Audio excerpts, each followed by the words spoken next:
Picture this. You're moving through your day, and you feel a pull, a notification, an impulse, a sudden wave of frustration, and instead of being in the driver's seat, you feel like a passenger. Like your own reactions are calling the shots, not you. What if I told you there's a playbook for flipping that script? For centuries, a group of ancient thinkers, the Stoics, left us a set of mental tools for mastering your own mind. These weren't just theories. They were principles tested in the corridors of power by emperors like Marcus Aurelius, in the face of immense pressure by advisors like Seneca, and in the harsh reality of life by former slaves like Epictetus. In this video, you'll see exactly how to unlock these secrets to build unbreakable self-control. We're about to break this down into tools you can use the moment you feel yourself being pulled off course. Stick around, because once you see this, you'll never look at your own impulses the same way again. And if this little lens lands for you, do something tiny that matters. Hit subscribe. It ensures you won't miss our next exploration into building a more resilient and disciplined life. Chapter 1. The Fortress of the Mind. Picture this. A single thought lands.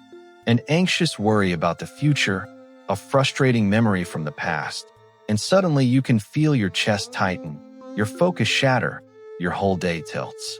We've all been there. Here's the rule that saves everything. The Stoics called it the dichotomy of control, but let's just call it the dividing line. It's the clearest line in life. There are things up to you, and there are things not up to you. That line, it's the difference between carrying a burden and putting it down. Think about the sheer amount of energy we burn on things we can't control. What someone else thinks of us, the traffic, the stock market. A Stoic would do something strange by today's standards. They'd treat that stuff not as a verdict on their happiness, but as data, like weather. It happens. You observe. You decide what to wear. The only things you truly control are your judgments, your intentions, and your actions. That's it. That is your house. The rest is just noise in the street. The mental pivot from, I have to control this, to this is information, is what transforms anxiety into power. So, here's a tiny exercise you can use immediately. The morning reflection. Before the world floods in, before you check your phone, pause. Ask yourself, what's on my plate today? What parts of it are mine to control, and what parts are not? How will I choose to act with purpose? Marcus Aurelius did this. He prepared himself by knowing he'd meet difficult people, but remembering that they couldn't force him to be a difficult person. That's not pessimism. It's a preemptive strike for your own peace of mind. Chapter 2. The Alchemist's Touch. The second superpower is what I call the Alchemist's Touch, the ability to turn obstacles into fuel. We're taught to see problems as stop signs. They're frustrating, they're painful, they make us want to quit. The Stoics saw them completely differently. Marcus Aurelius wrote this in his private journal. The impediment to action advances action. What stands in the way becomes the way. Read that again. This isn't just a clever phrase. It's a profound reframing of reality. That difficult project, that tough conversation, that unexpected setback, it contains an opportunity. An opportunity to practice courage, creativity, or patience. The obstacle doesn't just block your path. It is the path. So what does that look like in the real world? The practical exercise is journaling for reframing. This isn't a diary to complain in. It's a lab for your own growth. When you hit a wall, don't just write about how it feels. Ask clean questions. What is this here to teach me? What virtue can I practice right now? If I can't change it, how can I change my response? When you convert pain into a checklist item, learn this. The emotion drains away and the work begins.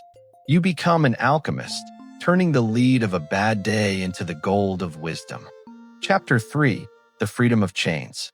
The third superpower sounds like a paradox, the freedom of chains.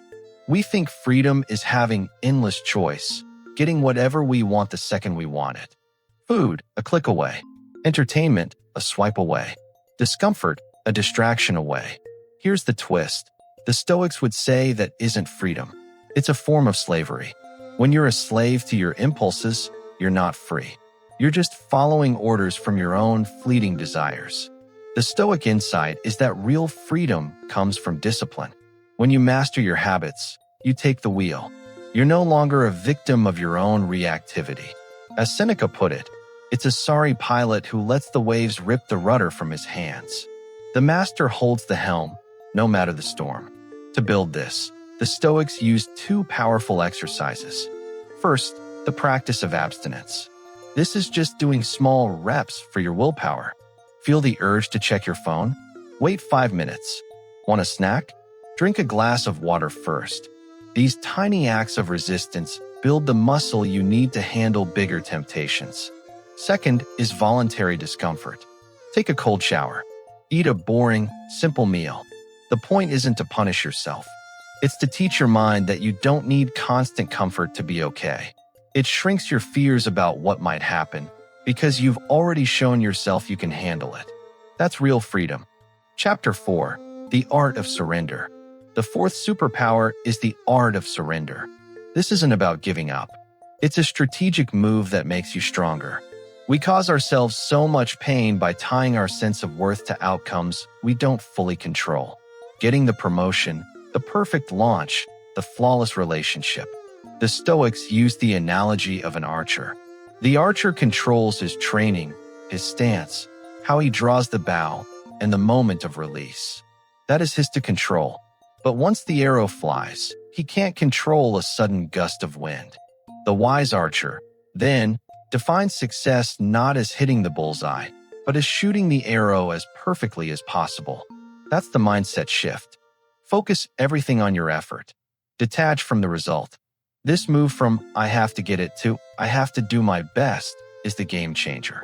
It drains the anxiety away and leaves you with a quiet confidence. The practical exercise here is the evening retrospection.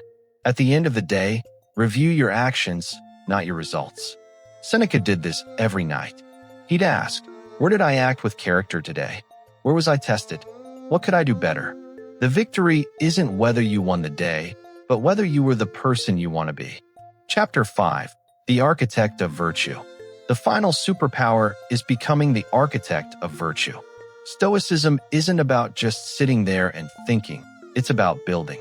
Your primary job is to build a virtuous character, and your best tool is your own reason. You are a work in progress, and you are the lead architect. So how do you do it? The Stoics give us two blueprints. First, emulate role models. As Seneca advised, pick people, living or dead, who embody what you admire. When you're stuck, ask, what would they do? This gives you a North Star to steer by. Second, and this is the game changer, optimize your environment. The Stoics were all about internal discipline, but they weren't fools.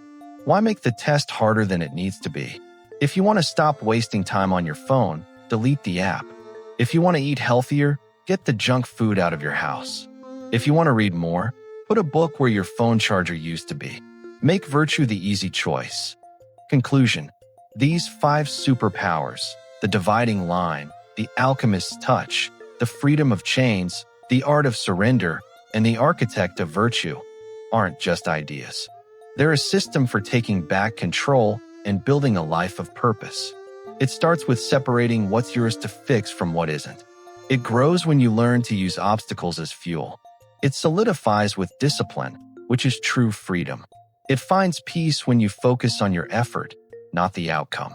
And it's all guided by the deliberate choice to build your own character.